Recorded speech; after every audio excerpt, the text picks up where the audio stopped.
Thank you for having us here, and thank you everyone for joining us this afternoon. Esther, if you wouldn't mind just moving over to the next slide, I'll just go through our learning objectives for this afternoon. So it's my pleasure to be presenting here today with Dr. Walker on palliative essentials and long-term care, aligning care with what matters. As Della shared, we're second in a three-part series. And the final session will be on June 18th. And so we hope that you can join us for that session as well. For today's session, we have three main objectives. The first is we'd like to discuss what is a goals of care conversation and how it can support person-centered care. The second part is how can we support anticipatory guidance, reviewing with residents and their care partners about what to expect as their health progresses and changes. And finally, we'd like to touch on how can we incorporate the residents' input about goals of care into the care plan so that it reflects the person's values, wishes, and beliefs about their health, and really just appreciating who they are as an individual so that we can support them in the best way possible. Next slide, Esther. Okay, thank you. So this slide is really just representing the connection, the ongoing conversations that we have. And at a national level, the palliative care framework identifies 12 core competency areas. And it's really important to note that all of these competencies apply in long-term care. However, they've also been refined into a set of essential elements that are practical, achievable, and embedded into day-to-day care. This refinement helps the care teams focus on what matters most in long-term care, ongoing symptom management, communication with residents and their care partners, getting to know the person over time, and planning ahead and responding to changes in the person's health. And I'll just pause and note, I'm using the term care partners. Sometimes people will say substitute decision makers, sometimes just saying family members or loved ones. And care partners is just kind of that umbrella term for whomever is the support person in that resident's life. And so the goal of this is to make palliative care appreciated and respectful, that it is everybody's responsibility.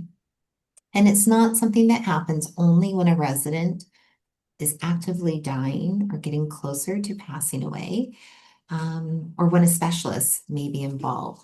It really is from the time that they move in with us throughout their health trajectory and while we're supporting them. Next slide. Thank you so much, Monica. Before I start talking about goals of care conversations, I just want everyone to understand that a goals of care conversation is not a MOSE conversation. I think sometimes these terms are used interchangeably. However, that said, a really robust goals of care conversation may allow a provider to make their best recommendation for what a MOSE level should be for that resident after that conversation has been held. So what are goals of care conversations? To me, they embody a person-centered approach to care, because what we're aiming to do is to understand the resident as a person. We use either the Serious Illness Conversation Guide or the Affirm model, which you see to the right-hand side of the screen, to gently prompt a resident or their substitute decision makers to speak about themselves and what's important to them.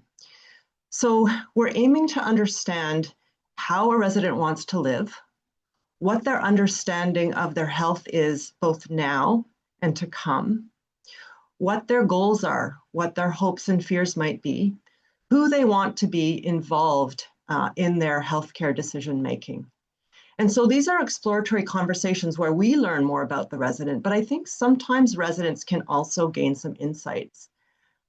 An example is a couple of weeks ago, I was having a goals of care conversation with a gentleman, and I'd been asking him about what things gave him meaning when he was facing a decline in his health, and what were the things that he was continuing to enjoy in his life. And he talked at length about himself and these things, and that is the goal. We want the resident to be doing most of the conversation, and we're listening and then prompting gently. When I went back to see him the next day, he said to me, I really have reflected on our conversation yesterday, and I've come to the realization that most of my family members are not aware of how unwell I am, and they're not aware of what's important to me right now. So he had also gained insight from our conversation. These conversations allow the entire healthcare team to understand who the person is and what's important to them. As well, every member of the healthcare team can contribute to these conversations, again, either using the serious illness conversation guide or parts of it, or the AFFIRM model, or other frameworks. And so it's really, really important that there is a designated area in the residence chart, either electronic medical record or the paper chart, where different members of the health team can go to look to see what's been discussed before. And that may help transition to the next conversation. For example, I may say, I see you spoke to Monica last week about the fact that you're just feeling weaker. Can we talk a bit more about that? And then each member of the team can, again, input to that designated area what they've heard, the discussions they've had. And then most importantly, these conversations can inform care plans now and changes to care plans in the future. They ensure that the care plans will align with the residents' goals and wishes and values. They may reduce stress about what had previously been considered unexpected crises. If we've talked about the residents' health and what may come down the road, these crises, if they do occur, may seem less overwhelming to the resident and to the family members or substitute decision makers. There may be less use of unwanted or non-beneficial interventions. And most importantly, they also allow the best quality of life for the resident right up until the end of lifetime. So before I hand over to Monica to talk more about the Serious Illness Conversation Guide and the AFFIRM models, I'd like each of you to reflect on what's the most important thing in your life right now. And if you feel comfortable sharing it in the chat, please do so. And also note, if I'd been asked this question 5 or 10 years ago, would the answer be the same as it is now? And while you're thinking about that in writing, I'm going to give another little anecdote. I have a very feisty 80-year-old woman I've been looking after for the past few years. And she was recently given a diagnosis of progressive non-curative condition. And we were having a goals of care conversation. And she said to me, I'm willing to pursue active treatments to try to buy myself more time, but only if those treatments or the disease itself is not impairing my quality of life. So as long as I can still enjoy time with friends, as long as I can still enjoy a meal, as long as I'm not requiring more help from others in terms of my personal care, particularly toileting, then I'm willing to carry on. But otherwise, I would want to be just focusing on comfort care. She said, but 10 years ago, as a 70-year-old person, my answer would have been very different. At that time, I still felt there were so many things I wanted to do in my life. And I would have been wanting to pursue every possible active life prolonging treatment available, including possibly artificial life support. So I think that story just reminds us that our priorities may change over time and that these conversations should continue over time, especially as a resident's condition changes. So Della, is there anything interesting to report from the chat? People are reflecting on it, on your question, Jen, and starting to write And it's interesting, what I'm noticing is a lot of relational importance about relationships uh, with others, with people, with themselves, with their self, and I would say also with their interacting with their those things that are important to them and that they value, like music or mobility. Mm-hmm. Thank you. All right, I'm going to hand over to Monica now to talk a little bit more about the tools and frameworks we can use for these comments. Thanks, Jen. And thank you to the people that have had the chance to put in the chat box there what's important. And I think what's really important for us to remember is that there may be some similarities. As Stella mentioned, there's a lot of relational comments in there, but there's also some pieces that, are more unique to the unique individuals that we are. And I think that just highlights how valuable it is for us to pause and engage with our residents, our clients, our patients, to see what is most important to them. And as Jen mentioned, I'm going to speak about some conversation frameworks. I just wanted to note on the current slide here, we do have the serious illness conversation framework, which is one that we often suggest people use or refer to pull in what is the goals of care for your resident. But I also wanted to acknowledge that we have the AFFIRM framework. And the slight difference between the two is the serious illness conversation guide is really one where often we are making that formal appointment with the person to sit down and go through a number of different questions. But it also can be that only one or two questions comes from your conversation. That's perfectly fine. Whereas the AFFIRM framework is more when the resident or their care partner initiates the conversation with you. So it's more of a way to respond in a way that acknowledges their questions and really, no pun intended, affirms that we are active listening to them and that we're hearing their questions and we're wanting to bring back that information to the larger team. So next I'll go into the serious illness conversation guide a bit more. So Esther, thank you so much. So what you see here is kind of the 5 steps of the serious illness conversation. Again, I want to highlight not every goals of care conversation will capture all of the questions from this guide, and that's perfectly fine. If we're able to capture and document even 1 or 2 questions, it's really a nice way to start engaging our residents and their care partners. So as you see, the conversation guide is made up of the 5 parts, and we recognize sometimes conversations are formal where a healthcare team member is setting up a specific time to discuss these questions with the person.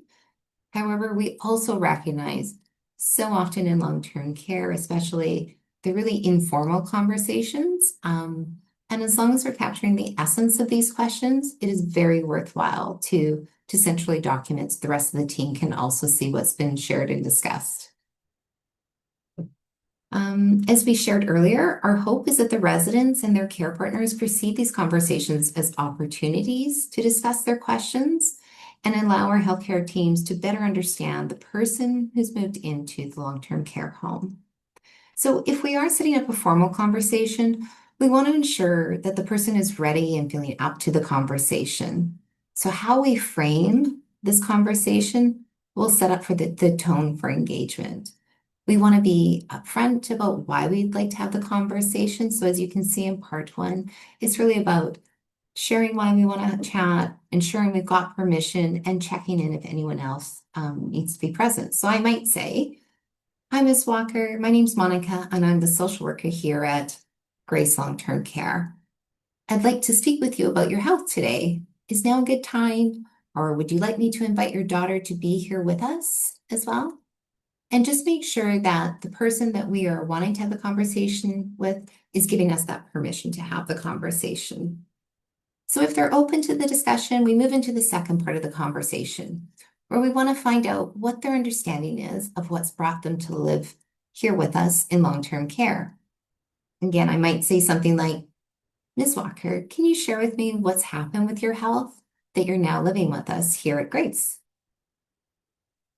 So the conversation guide is meant to be exploratory, is designed to have open-ended questions, really leaving space for us to share any concerns that we may see as the person's health is changing. We want to be able to gently share this information with them and then pair it with a statement that encourages the person to plan with our support. In this portion of the conversation, I might say, Miss Walker, I see you've been hospitalized twice for falling and once for lung disease. Your hospital records show some food or liquid likely went down the wrong pipe and caused that infection. I wish this wasn't the case, but I worry with your Parkinson's that this will continue happening. And I wonder if we can do some planning around what you would or would not like for medical care. As we move into the next section of this conversation guide, we're wanting the person to share with us what is good quality of life and what does that look like for them. Our questions focus on finding out what the person's goals are, if they have any concerns about their health, what's helped them get through difficult times in the past. And the reason we ask this question is because we want them to consider how those supports been helpful and how have they been able to lean on those supports in the past and potentially view those as opportunities for themselves to gather support as their health changes. We want to check in with them and ask them what can't they imagine living without? You know, as Jen was speaking to an earlier example, you know, bringing in that personal care, that person-centered care, and asking them directly about what's most valuable to them, what they're perhaps willing to go through for the possibility of more time. And also give them the opportunity to let us know if they've had a chance to share all of this information with their loved ones, because it might be an opportunity for us as a healthcare team to offer our support to them, to be present if they would like, to have this conversation and perhaps answer some other health questions that their loved ones might not be clear about. I mean, we're really hoping to alleviate some fears and concerns by sharing information. Even if that means that we as a team member have to reach out to another coworker for specialized support. You know, we often see occupational therapists, for example, are needing to address mobility equipment. So perhaps it's out of my scope of practice, but I know for this resident, I can pull in another teammate that can offer that specialized support. And finally, we just want to summarize the conversation. We want to make sure the person knows we've been actively listening, that we want to address their concerns and their priorities. And we want to be able to let them know what actions are we going to take. And during that summary, it also allows the person to say, you know what, Monica, you kind of misunderstood what I said, and allowing them to correct if I've misunderstood anything. So those are the basic 5 parts of the conversation guide. And again, we all know that you probably will not be able to go through this conversation from start to finish, but anytime we're able to see that opportunity to ask 1 or 2 of these questions is always really a great benefit to ourselves as a healthcare team, as well as to our residents. And next slide, please, Esther. Thank you. Thanks, Monica. So we have a poll now for you to engage in, and the question is, what is the average length of time a resident lives in long-term care? Next question, please, Esther. I think there are 4 choices, and I'll ask the participants to choose what they think is the correct answer. And while you're thinking about this, I'm just going to remind everyone that this is an average for BC. It may be that at your facility that things seem to be different than this, and we know as well that there are many people who live for years and years. I had a patient who lived for over 11 years in long-term care, so that can skew things a little bit. But I see people are answering in the chat, so I'll give it a few more, another moment. I don't see the poll, but thank you for answering in the chat.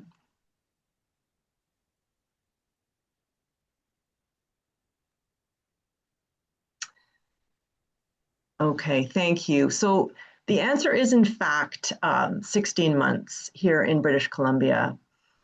And so I think that just reminds us of the importance of starting these conversations early. 16 months is not a really long time. And of course, this being an average, there are going to be residents who really are only in the care home for a few months. So again, starting these conversations early is of the utmost importance. Next slide, please. We have another poll here. Maybe what I'll just interject. You can, once Jen, you can actually launch the poll, Esther, and well, Jen is providing information about it, so people can then, we can just see what people think. Thanks, Stella. So this is slightly different. This question asks, when do you begin having goals of care conversations in the home where you work, or when do they begin if it's not you? And so the responses may be the day a person moves into long-term care, anytime the person or care partner has questions about their health, at the time when we're considering putting comfort care orders in place, if a person goes to the hospital and comes back, or do we feel that is not within your scope? It is for the physician or nurse practitioner to have the conversation. And again, Jen, I just clarified that Esther doesn't have it in a poll. So if you, okay, that's fine. Yeah, no, you can just do the same thing. People can just write their answers. Thanks. Thank you. I'm asking, yeah, and we don't want you to to give what you think is the best answer, but what's the reality for you where you're working? And I can't see everything, but I will go through the responses unless you want to, Bella. Yeah, I can just say, so there's some people in relation to the choices that are actually saying that during the time when the people are moving in, that's when they begin. Other people are pointing out that they're during times of transitions, and also reminding, which I think this is an awesome reminder from someone, that these conversations start before people come into long-term care. Advanced care planning conversations, goals of care conversations actually start beforehand. And then there have been people that say it's not in their scope, but a lot of people, that's kind of the range. So awesome answers that kind of flesh out the perspective on the breadth of this. Thank you, Della, and thanks everyone for responding. Yes, I agree that these conversations ideally are starting before the resident comes into the care home, because their condition has changed to the point where they need to be somewhere where they're having more support, and that's signifying a change in their health trajectory. Absolutely. But so certainly, as we've mentioned a few times, that we want to be starting these conversations as early as possible. So yes, the day the person moves into long-term care is wonderful, or as soon after they move in as possible would be the goal. However, there are many other times we want to be engaging in these conversations, of course. So certainly if the person or care partner has questions about health, and they may be asking the care aide about it, and the care aide, again, could use the AFFIRM model to understand what the resident or care partner understands. They can share what they've noticed, but then they can bring it up the chain, I guess, to the nurse or RCC to have a more fulsome conversation with the resident and partner.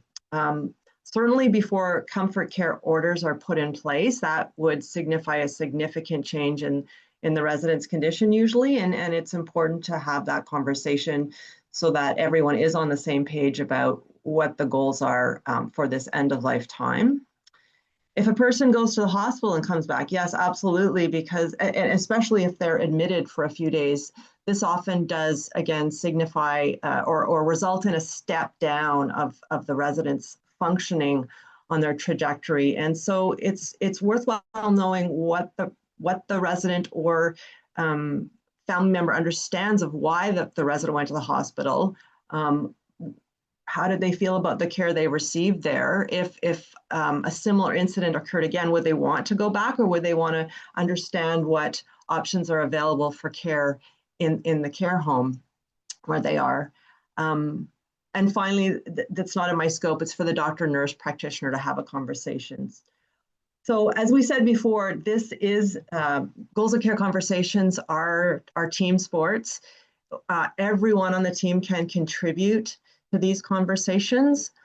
For example, an LPN may be noticing that a resident, Monica, you haven't taken your morning medications. What's going on? And Monica may say, I'm just having so much trouble swallowing these medications. There's so many of them, and by the time I finish them all, I feel kind of sick, and I don't even want to have my breakfast.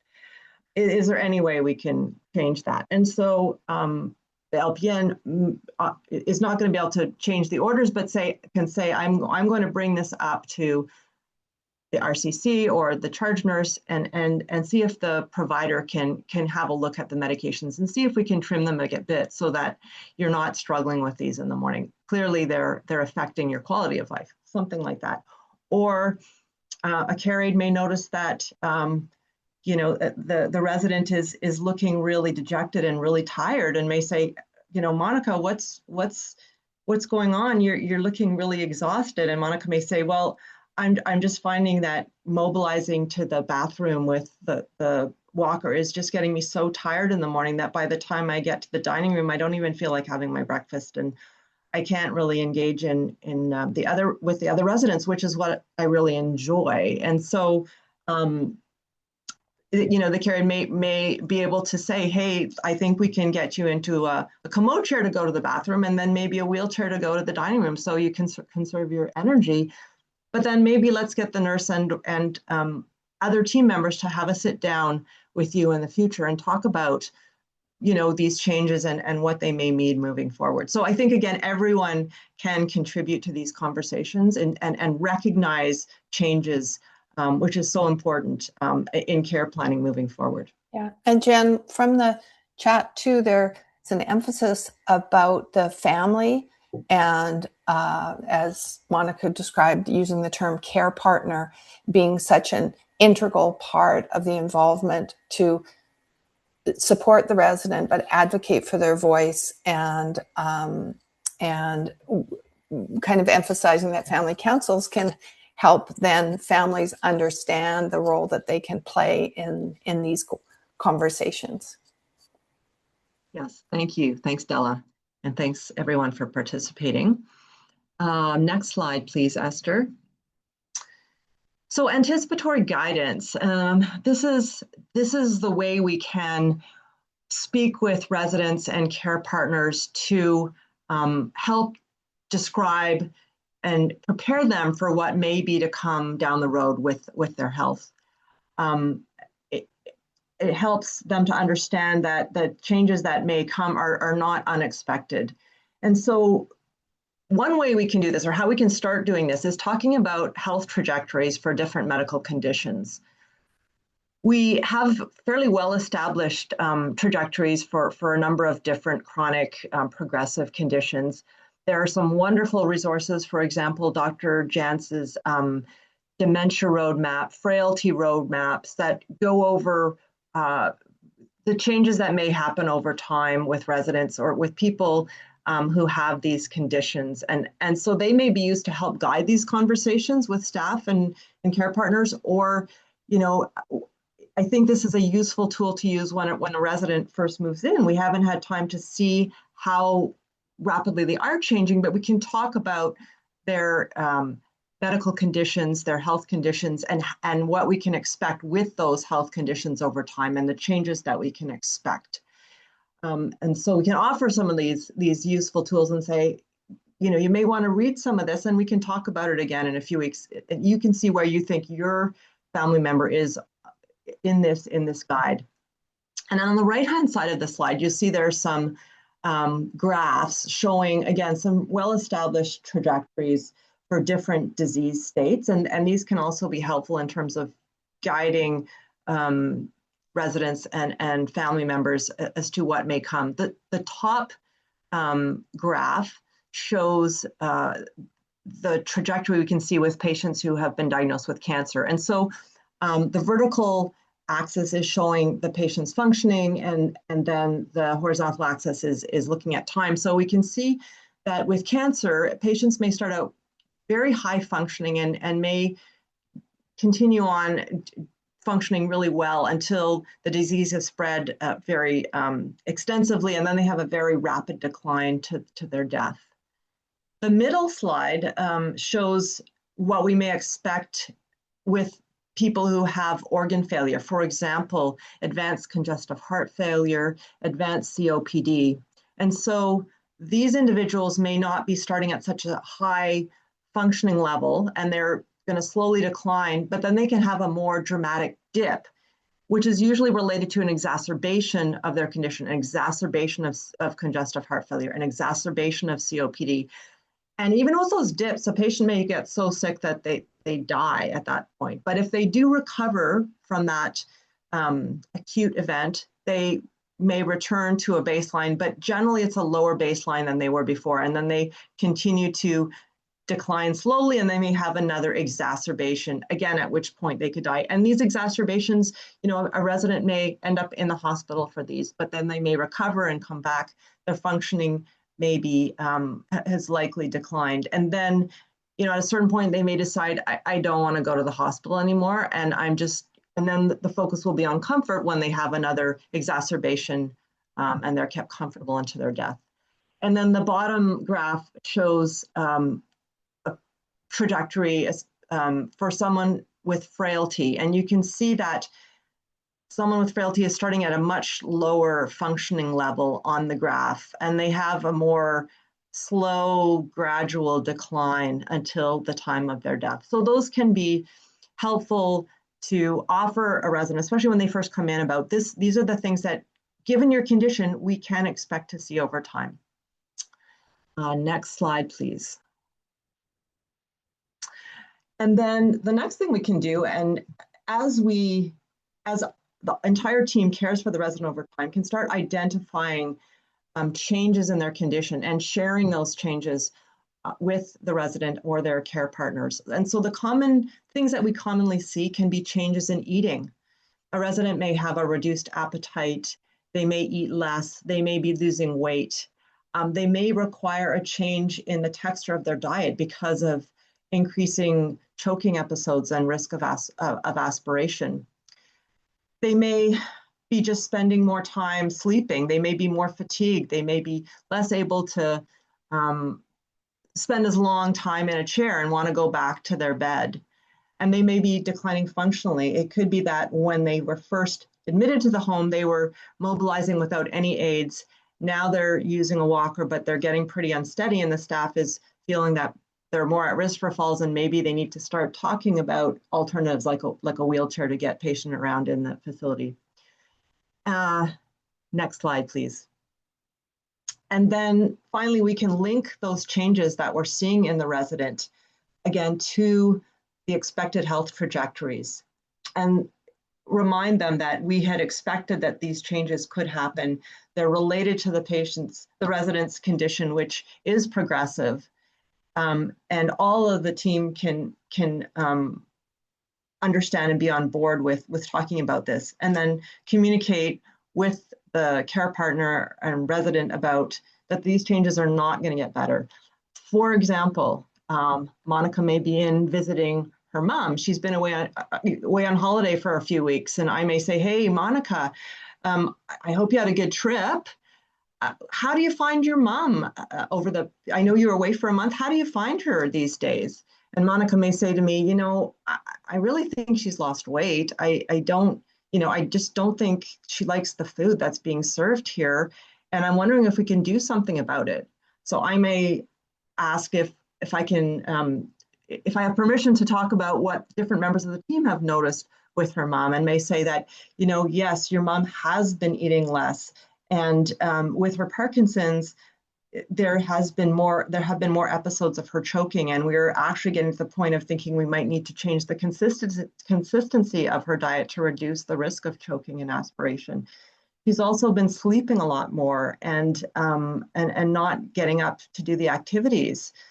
I wish she could get stronger, but I am worried that this is as good as she's going to be and that we're just going to see further declines in her condition over time. I'm wondering if we can talk about how we can support your mom as these changes occur to enjoy her quality of life as much as possible. And so that would be how we could frame these changes and help get them in the care plan. So I'm going to give another little anecdote. A colleague of mine, someone else from the Goals of Care support team, was presenting to a resident and family council meeting along with one of the long-term care palliative clinical resource nurses a few weeks ago. They were talking about goals of care conversations and advanced care planning and about a palliative approach. And at the end of their talk, one of the audience spoke up and said, "Wow, I've just had a light bulb moment. I now get that my mom, she's not dying because she's eating less and drinking less and because she doesn't like the food here. In reality, her appetite is really down and she's eating and drinking less because this is a natural progression of her Alzheimer's and she's heading into the dying stage of her life." So it is really helpful if we can have residents and family care partners kind of come to those recognitions of what is happening with the resident. Next slide, please. Thanks, Jen. Just before I get into this case example, I just wanted to highlight, I really appreciate you identifying that both the conversations that we have, with the residents or the care partners can also be supplemented with printed information because we all know this could be a very emotional conversation for some families. It could be very educational. And so there's a lot of information being shared. And sometimes some people find it helpful to have something to take away, to look at, to digest, and bring back some questions. So having it available in, like I said, a verbal conversation and or printed material is really helpful for families. And just knowing that that is a great resource is very helpful. And Monica, maybe I'll just bring in something from the chat. Yeah, somebody's talking about how they're in their role, they're often met with families pushing for high protein or low sugar and not looking at what's pleasurable for the client. And it really reminds me of what Jen's talking about, is the zooming out and seeing the big picture. That those are great opportunities actually for revisiting and for revisiting those discussions about, well, why is it that they're losing weight? So hopefully that discussion that you had, Jen, helps the person in the chat, the framing of it, having them reflect and actually see the bigger picture of what's happening. So back to you, Monica. Yeah, thank you for that, Del. I mean, I suspect many of us who support people in long-term care have had that experience where the loved one feeling like they're doing their very best for the resident is bringing in the boost or the insurer, and perhaps is disappointed at their next visit when that person hasn't consumed as much as they hoped they would. And so just kind of bringing it back to that care partner who's coming in of, what are you hoping for with your mom perhaps consuming more of these particular drinks? Like, what are you hoping for? Because it gives us good insight into their health understanding, right? And appreciation for those different physical changes that are going to occur with their loved one. So thank you. We just thought we'd bring in kind of a case example here, and then I'll invite you to share what questions you think you might want to bring to this son. So in this example, we've got a lady who is widowed and she's been living in a long-term care home for about 8 months. Her health diagnoses are Lewy body dementia, Parkinson's, congestive heart failure, and she also has a seizure disorder. As far as hospitalizations, she's been admitted twice in the last 3 times in the last 3 months, had an ED visit, and the reasons for these visits have been reduced fluid and nutrition intake, failure to thrive, leg swelling. Other than that, we're also seeing, she's losing about 10% of her body weight. Her desire to eat is fluctuating quite a bit. Diet texture has changed. The way in which she mobilizes has been changed. She's had to have assessments, transitioning from a walker to a wheelchair. Unfortunately, not able to engage in conversation. And so she has a very helpful son who is her substitute decision maker. He lives away. He lives in Kelowna. And, he's quite adamant that he would like his mom to remain in M3, feeling that, they can just provide more wholesome care.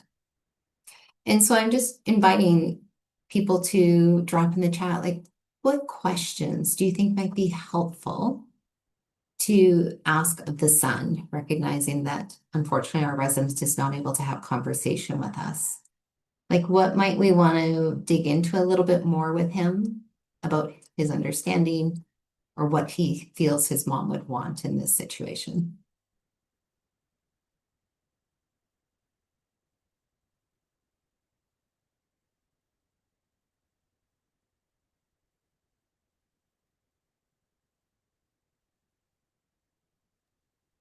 Also happy, the wheels are turning for people before they put something in the chat. If there is someone who has a perspective on it that you'd like to more contribute verbally, you can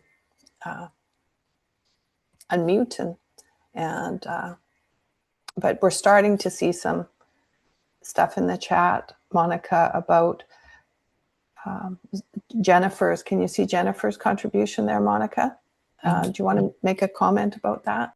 Yeah, absolutely. I love that you're bringing the conversation back to if your mom was present, if she were able to share with us, what do you think she would want?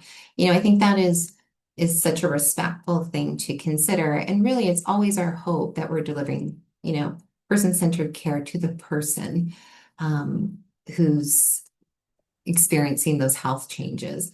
It also has the benefit of the substitute decision maker can almost feel a sense of weight being removed from them because it's not them making the decision. They're answering on behalf of their mom, who they know very well. And what would she say? What would she want? And Terry, absolutely, you can give a personal comment. My dad is currently in Brookhaven and he has Lewy body dementia and Parkinson's. And so reading this is interesting for me because I know this is where it's going. And one of the things that I've had to talk to my mom about, because she's really struggling with this, is a conversation I've had with a lot of my clients that we equate food with love. And if you, from the moment we're born till we die, every celebration in life is linked to food.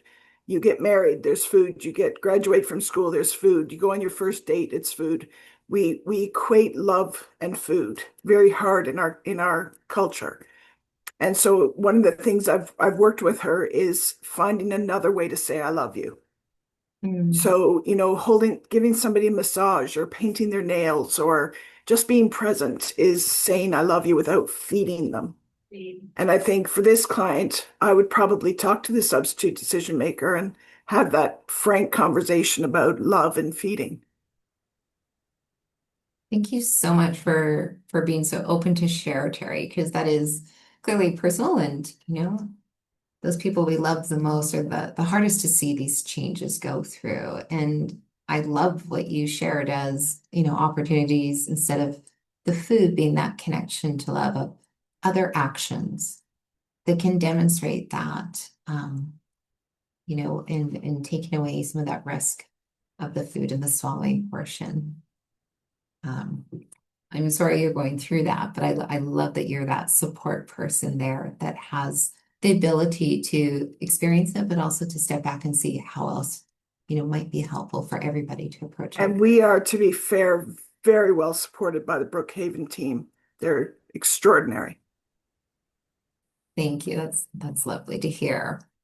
And I think that's, something else we always need to remember is supports in long-term care. They're so diverse. There's such a large variance in disciplines.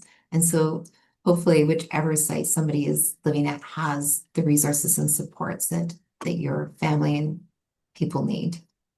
Yeah, Monica, I can see from the chat another question they're posing for the son is, how is he seeing his mom from when she was admitted to now? So offering to explore that. And then Terry Weber in the chat goes on to then say, and as you understand what he is understanding, it gives the opportunity for the team then to clarify her disease, the symptoms, the son's understanding, and revisit what conversations, what did he know had happened in hospital? Were there any conversations there?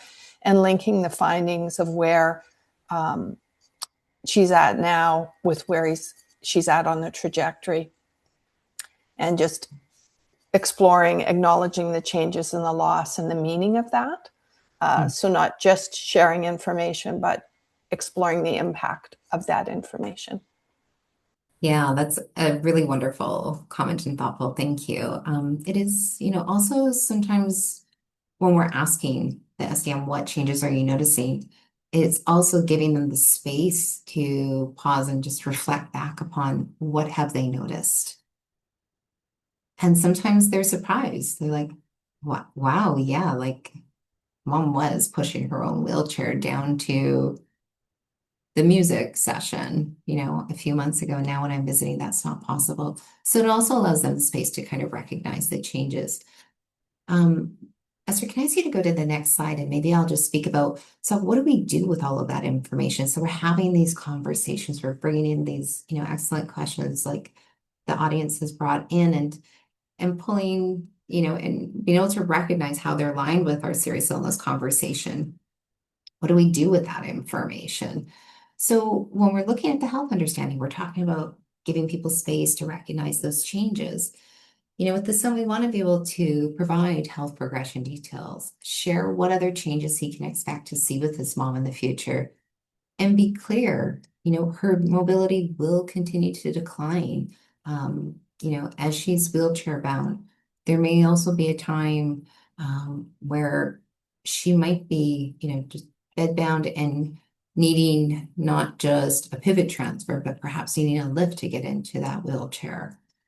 That she'll increase the amount of time that she's likely going to be sleeping, and share with him, like, what supports can we offer as these changes happen? Share with him about the diet texture changes so we can address the swallowing, mobility and aids, medications for comfort, that we will be looking at her skin integrity and try to reduce any decline by continuing to have movement for her. Our goal is really just to improve his health understanding. As we look at the next point there, if the son is saying that his mom has always been really social and being around other people has brought her great happiness, we want to be able to share. One of the things we can do with her care plan is to include recreation therapy, being a part of the routine care plan for her, that we will bring her out for socialization and activities, even if she's not verbal and she's not able to have a direct interaction, she can still physically be present. So we want to reassure him that we're not going to leave her alone in her room, isolated, and not having that activity near her. If the son is sharing with us that he's worried his mom is going to experience pain and isolation, again, share that, even if it's out of my scope. My background is as a social worker, I can still share. There are special orders for medications that as a person is moving towards end of life, that these medications are monitored, that are available to ensure that somebody is still comfortable, that we're meeting the person's special needs. And we also have a chance here to confirm that these medications are the same as what can be offered in a hospital setting. Sometimes people just are not aware of that. So sharing that there's special orders as a person is moving towards end of life can really give some confidence to that person's loved one that they are doing everything possible to ensure whatever time they have with us is in a comfortable state. So our goal here, reassuring that long-term care can support pain and symptom management. And as somebody had mentioned, just making sure that we're bringing the questions back to what would his mom want. So if the son believes that his mom would agree with this care plan, let's just go ahead and keep it, resident focus there. Okay. Next slide, please. Thank you. Thanks, Monica. Okay, to conclude our session, we have a few key insights that we hope you take away with you. So certainly goals of care conversation are a collaborative team-based effort. Everyone, every member of the staff can contribute to these conversations. Ideally, they start early and they evolve over time as the resident changes. It's really important that these conversations are documented in a designated area of the residence chart so that everyone can access them to see what discussions have been had and can add their own contributions to these discussions. Having proactive discussions, again, as we've just discussed, helps to reduce the anxiety and uncertainty about what may be coming for the resident and with their healthcare and its changes. So again, having these conversations about what we can expect helps and how we can manage those things, how we can care for the patient, how we can provide the care that they want, helps to reduce that anxiety, uncertainty. And if we, again, as Monica said, if we take time to pause, get an understanding of exactly where the resident is in their healthcare journey, reflect together with the resident or their care partner about what is important, consider how things are going to be changing over time. We can make care plans that will reflect each person's values, wishes, and priorities to allow them the best quality of life for the rest of their lives. Next slide, please.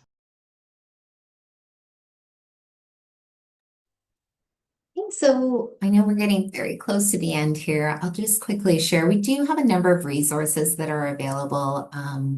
What matters most to me is a worksheet we can provide to families, care partners, to the residents themselves, being able to share any answer questions they might have and just letting us know what's most important to them. We have various serious illness conversation guides, some directly with the substitute decision makers, just framing the questions in a way that brings it back to the person about what they would say. We have trauma-informed lens conversation guides made by the First Nations Health Authority in partnership with BC Centre for Palliative Care. We also have a tip sheet. Often clinicians will be a little bit uncertain. How do I start this conversation over the telephone when I have to reach out to a substitute decision maker? So we have tip sheets for that as well. And as Jen mentioned, Dr. Trevor Jans has amazing roadmaps, the frailty and dementia roadmaps, which is wonderful. And of course, our BC Centre for Palliative Care has a great number of resources available on their website. Next slide.